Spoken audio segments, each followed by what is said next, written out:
हा हा हा, ये किसान भी अजीब होते हैं। पसीना ये बहाते हैं, धूप में ये जलते हैं, लेकिन उनकी हर एक बूंद मेरे तिजोरी में सोना बनकर गिरती है। इनका नसीब मेरी जेब में बंद है। सही कहा मालिक, बिल्कुल सही। इन्हें लगता है ये हल चला रहे हैं, पर असल में तो ये आपकी किस्मत चला रहे हैं। पूरा गांव आपकी मुट्ठी में है, बस एक बार जोर से दबाने की देर है। तो फिर देर किस बात की? कल सुबह इनके हाल दुखने चाहिए और मेरी तिजोरी भरनी चाहिए। जी मलिक, बिल्कुल। मैं अभी जाकर सबके चूल्हे ठंडे करने का इंतजाम करता हूँ। आप बस कुर्सी पर बैठकर तमाशा देखिए। उसी गांव में रहता था एक गरीब किसान, बंसी, जिसने बरसों से सिर्फ भूख और कर्ज देखा था, मगर उम्मीद अब भी बाकी थी। देखा गोपाल, सब कह रहे थे नहीं हो पाएगा, पर मैंने एक ही झटके में बाजी पलट दी। सेठ जी, मेरे बच्चे 2 दिन से भूखे हैं। मुझे थोड़ी सी जमीन दे दीजिए, मैं दिन रात एक कर दूंगा। मेहनत करके अपना घर चलाऊंगा। तुम्हारी आंखों में ईमानदारी दिखती है बंसी। ठीक है, जमीन मेरी होगी, पसीना तुम्हारा, लेकिन याद रखना, आधी फसल मेरी होगी और बाकी आधी तुम्हारी। और याद रखना बंसी, बीज और पानी का खर्चा भी तुम्हारे हिस्से से ही काटेगा। सेठ जी बड़े दिल वाले हैं, मना मत करना। जी मालिक, जो आप कहें, बस मेरे घर का चूल्हा जल जाए।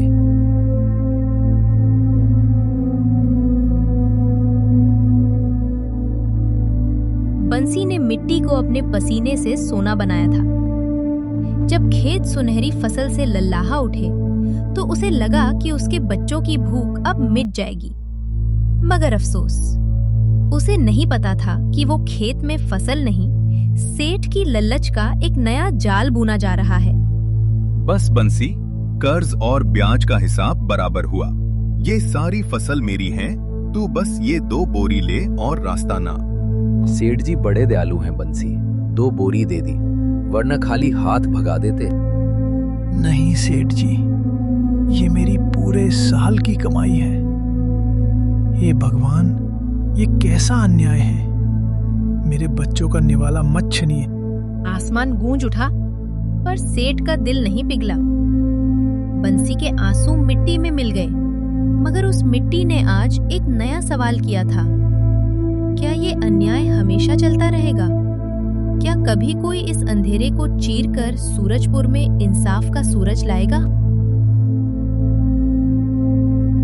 अर्जुन का सामना अब उस भेड़िए से था, जिसने पूरे गांव का खून चूसा था। रघुवीर सेठ को लगा कि ये शहर से आया लड़का भी अपने बाप की तरह सीधा और भोला होगा। हवेली में विश्वासघात की बू आ रही थी, मगर अर्जुन की आंखों में एक ऐसी चमक थी जिसे सेठ पहचान न सका। ये जंग सिर्फ ताकत की नहीं, दिमाग की थी, और शतरंज की पहली चाल सेठ ने चल दी थी।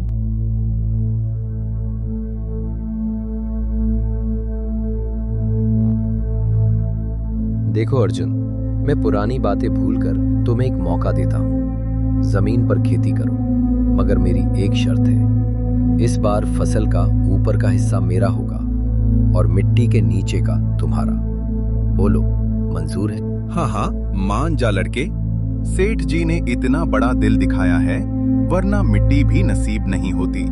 मुझे आपकी ये शर्त मंजूर है सेठ जी। कल से ही खेत में काम शुरू हो जाएगा। सेठ और गोपाल खुशी से झूम उठे। उन्हें लगा उन्होंने अर्जुन को ठग लिया है। उन्हें लग रहा था कि फसल तो ऊपर उगती है, तो नीचे अर्जुन को सिर्फ मिट्टी और जड़ें मिलेंगी। मगर वो नहीं जानते थे कि अर्जुन ने शहर से सिर्फ हिम्मत नहीं, थोड़ा दिमाग भी लाया है। शर्त तय हो चुकी थी, मगर अंजाम अभी बाकी था। पार्ट 2 देखने के लिए अभी चैनल को सब्सक्राइब कीजिए और कमेंट में लिखिए पार्ट 2।